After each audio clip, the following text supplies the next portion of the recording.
Good morning, Abundant Life Church. This is Pastor Chris, and today we're going to be wrapping up our study of Romans chapter 9, verses 29 through 24 through 29.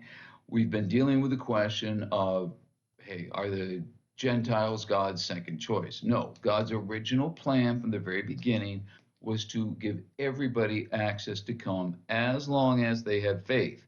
So you don't get in because you're a Jew, you get in because you have faith. You don't get kept out because you're Gentile.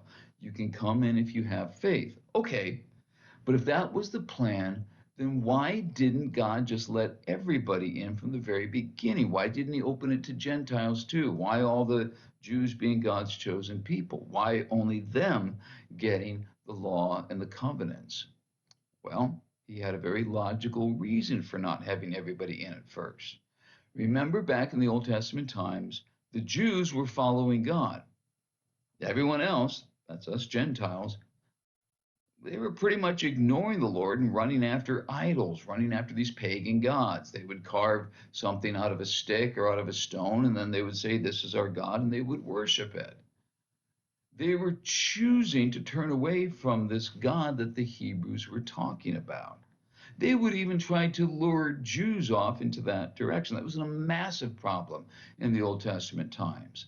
So if God's plan was to save everyone by giving them Jesus, but most of the world is ignoring him and running after these ridiculous idols, then you know what God needs? God needs at least one group of people who are actually following him. If he's going to send his son, he needs a group of people to send them to. He needs a foothold. You know, on D-Day, the Allies and the Germans understood one thing. They understood how important the beaches were. The beach, I mean, if you've ever been to Normandy, I never have, but some people that have been there have told me, you're kind of surprised by how small it is. It's just a beach. There's not that terribly much sand. It's just a beach.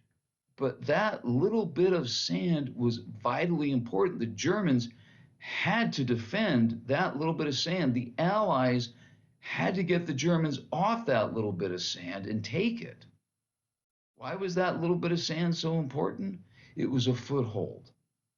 If the Allies can take that little bit of sand, now they can bring in men, they can bring in equipment, and then they can start to push farther and farther into the continent. That foothold was everything. On D-Day, they weren't worried about capturing Paris.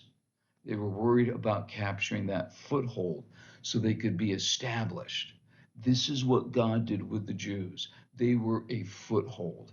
One group of people who were at least listening to him. Yes, they had a terrible track record of obeying him, but we need one group of people who at least know about him.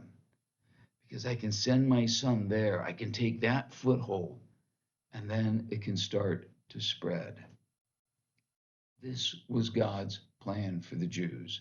They were to be his foothold so he could send Jesus, and from there he could give the opportunity for everybody to be saved through his son.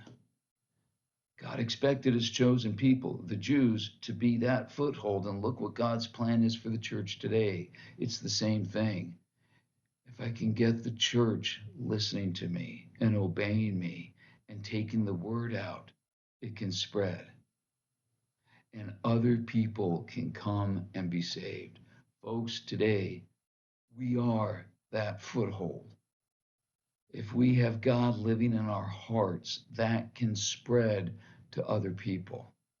So God didn't choose just the Jews to be saved. He chose them to be a foothold so everyone could be saved. We're not second class citizens. We're not God's second choice. God's intention has always been to conquer the whole continent, to let everybody come to be saved. Let me close with this last story. First time we went to Africa back in 2011. Such an exciting ministry. I teach at the college. I'm training young men and women to go out and plant churches to be pastors. And over the years, they have planted dozens and dozens of churches throughout Tanzania and even into Uganda and the Congo. They also have an exciting ministry. They train women to do sewing ministries so they can make money at that, cooking ministries. So this is job equipment. They also have a primary school where they educate children. They also have, for children who can't come to that primary school, they have a kids club that meets on Tuesday afternoons, and they will have 50, 60, 100 kids at one of these meetings. And these kids, in a largely Muslim area, hear about Jesus. How, in a largely Muslim area, do they get so many kids to come and hear about Jesus? Easy, peanut butter. They use peanut butter. How? They had peanut butter sandwiches in a culture where a lot of people will go their entire lives without ever eating peanut butter, not because it's prohibited, because they just can't afford it. They would make peanut butter sandwiches and give them to any kids who came. You think, well, that's bribery. No, that's incentive. Bribery is trying to get somebody to do something bad. This is incentive. You're going to come and hear about Jesus. And so these kids were coming for the peanut butter. The peanut butter was a foothold, and they were hearing about the good news of Jesus. Folks, as somebody who is saved, I am telling you right now, Jesus tells you to be salt and light, and you should. I'm going to add a third one to that. Be peanut butter for the Lord. Have a great day. We'll see you next time.